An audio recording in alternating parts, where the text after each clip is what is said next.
Shalom Bapak Ibu Saudara yang dikasihi di dalam nama Tuhan Yesus. Selamat pagi. Pagi hari ini kita akan sama-sama merenungkan kebenaran firman Tuhan sebelum kita memulai aktivitas kita sepanjang hari ini. Bapak Ibu Saudara, ada satu gaya hidup yang sedang berlangsung di Jepang sudah beberapa tahun ini, populer di Jepang, yaitu hikikomori. Hikikomori adalah satu gaya hidup di mana orang-orang Jepang menarik diri dari keadaan sekitar, mereka menarik diri dari lingkungan sekitar, mengurung diri dalam beberapa waktu. Minimal ada yang 6 bulan, bahkan ada yang berlangsung bertahun-tahun mereka mengurung diri, tidak bersosialisasi, tidak berjumpa dengan dunia luar, mereka hanya di kamar, mereka makan dan diantar terus, kehidupan mereka berlangsung seperti itu. Kenapa itu bisa terjadi? Karena ada beberapa orang-orang yang ada di Jepang di sana melakukan hikikomori karena mereka tidak bisa melihat fakta yang terjadi dalam kehidupan mereka. Mereka tidak bisa melihat kenyataan yang terjadi dalam kehidupan mereka. Mereka tidak tahu harus bagaimana sehingga mereka berpikir lebih baik mereka tidak melihat fakta. Lebih baik mereka tidak melihat kenyataan hidup. Mereka lebih baik tidak melihat realita daripada mereka pusing. Dan Bapak Ibu Saudara, kita dalam kehidupan kita, mau tidak mau, kita akan dihadapkan pada fakta, kita akan dihadapkan pada realita dan kenyataan hidup. Apapun kenyataan hidupnya, apapun realita hidupnya, entah itu kenyataan yang pahit, entah itu kenyataan yang manis, tapi itu yang ada di depan kita. Kita tidak bisa lalu kita berusaha untuk menghindar, untuk tidak melihat fakta dan realita. Nah, lantas Bapak Ibu Saudara, bagaimana sikap kita ketika kita dihadapkan pada fakta dan realita yang harus kita hadapi?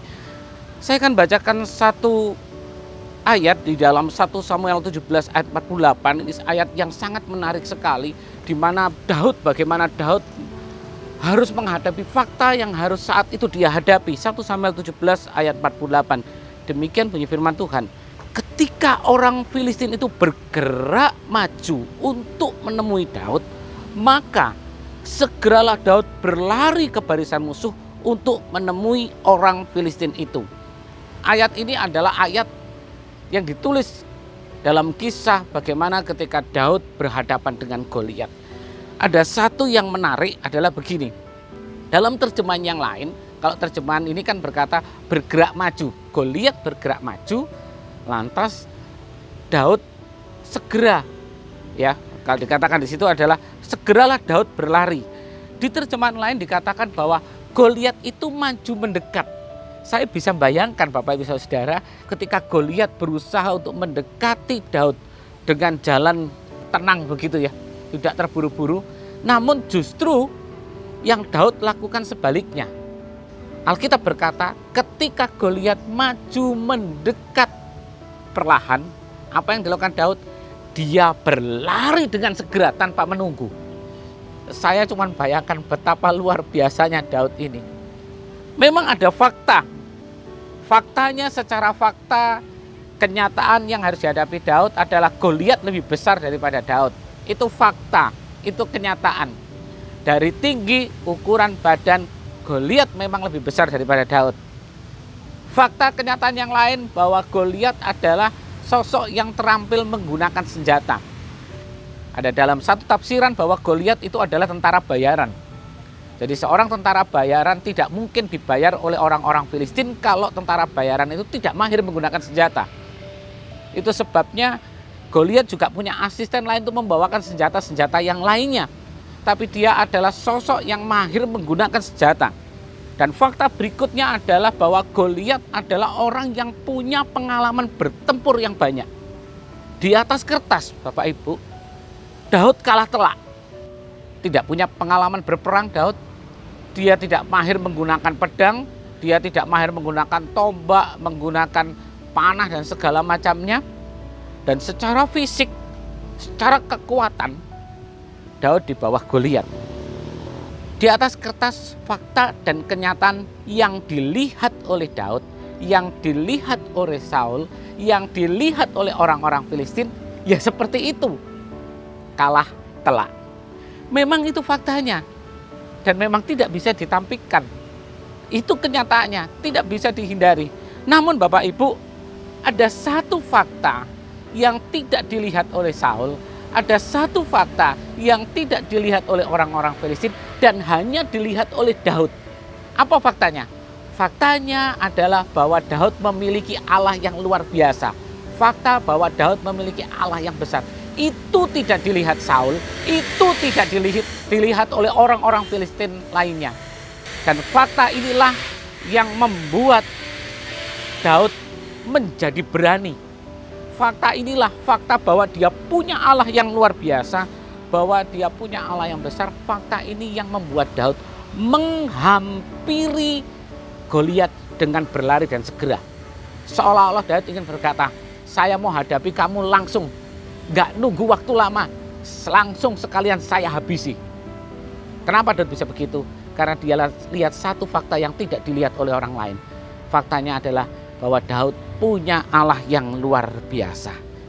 Bapak, Ibu, Saudara yang dikasihi oleh Tuhan, fakta kehidupan yang kita hadapi saat ini banyak fakta yang tidak mengenakan, banyak fakta yang buruk yang terjadi.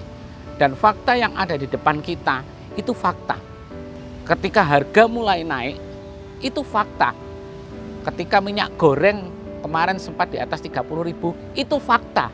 Siapapun mereka, siapapun orangnya, mau itu orang percaya, orang tidak percaya, mengalami kenaikan minyak goreng. Nggak ada ceritanya bahwa orang percaya nanti minyak gorengnya bisa murah. Nggak ada. Fakta itu. Ketika telur naik buat ibu-ibu, semua juga mengalami. Itu fakta. Ketika sulit untuk mencari pekerjaan, itu fakta. Banyak fakta-fakta yang tidak mengenakan. Dan semua orang melihat fakta itu, semua orang melihat realita itu. Namun, maukah kita belajar seperti Daud? Melihat satu fakta yang mungkin tidak dilihat oleh orang lain, oleh orang kebanyakan. Fakta apa? Bahwa fakta kita mempunyai Allah besar, Allah yang besar, Allah yang luar biasa. Ketika kita bisa melihat fakta bahwa kita punya Allah yang luar biasa, Allah yang besar, dan kita siap menghadapi kenyataan, kita siap menghadapi realita kehidupan, maka Allah yang besar, Allah yang luar biasa itu akan menjadikan kemenangan bagian dari kehidupan kita. Sama seperti Daud. Ketika Daud mampu melihat fakta bahwa dia punya Allah yang besar, maka kemenangan ada dalam diri Daud. Ketika kita juga mampu melihat fakta bahwa Allah kita adalah Allah yang besar, Allah yang luar biasa, maka kemenangan itu akan menjadi bagian dalam diri kita. Pagi hari ini, mari kita lihat fakta. Kita hadapi fakta. Tapi punyalah satu fakta, bahwa kita punya Allah yang besar yang sanggup memberikan kita kemenangan. Mari kita berdoa. Kami mengucap syukur Tuhan, berterima kasih buat pagi hari ini Tuhan. Di mana Tuhan kami belajar Tuhan. Mungkin keadaan sekeliling kami, realita kehidupan kami, fakta yang harus kami alami, kenyataan yang harus kami alami Tuhan. Mungkin kenyataan yang pahit, kenyataan yang tidak mengenakan.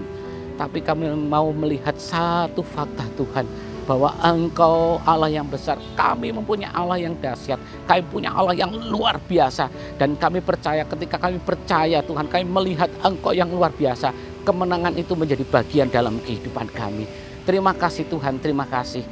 Sepanjang hari ini Tuhan, kami mau hadapi fakta kehidupan kami. Kami mau hadapi realita kehidupan kami bersama dengan Allah yang besar, Allah yang luar biasa. Berkati kehidupan kami, memberkati pekerjaan kami Tuhan, memberkati keluarga kami Tuhan. Apa yang kami lakukan Tuhan, Engkau yang menolong Tuhan. Demikian juga kami berdoa untuk Tuhan negara kami yang tercinta Tuhan. Tuhan tolong memberikan Tuhan hikmat kepada pemerintah kami dalam mengambil setiap kebijakan-kebijakan yang ada Tuhan. Pandemik yang sedang terjadi Tuhan, Engkau yang menolong. Kau tutup bungkus bangsa kami Tuhan, Engkau menolong Tuhan. Demikian juga Tuhan memberkati gereja di mana kami ada Tuhan. Tuhan memberkati. Terima kasih Tuhan, terima kasih. Sepanjang hari ini kami akan menjalani hidup kami, menghadapi realita kami Tuhan bersama dengan Allah yang besar. Di dalam nama Tuhan Yesus kami mengucap syukur dan berdoa. Haleluya. Amin.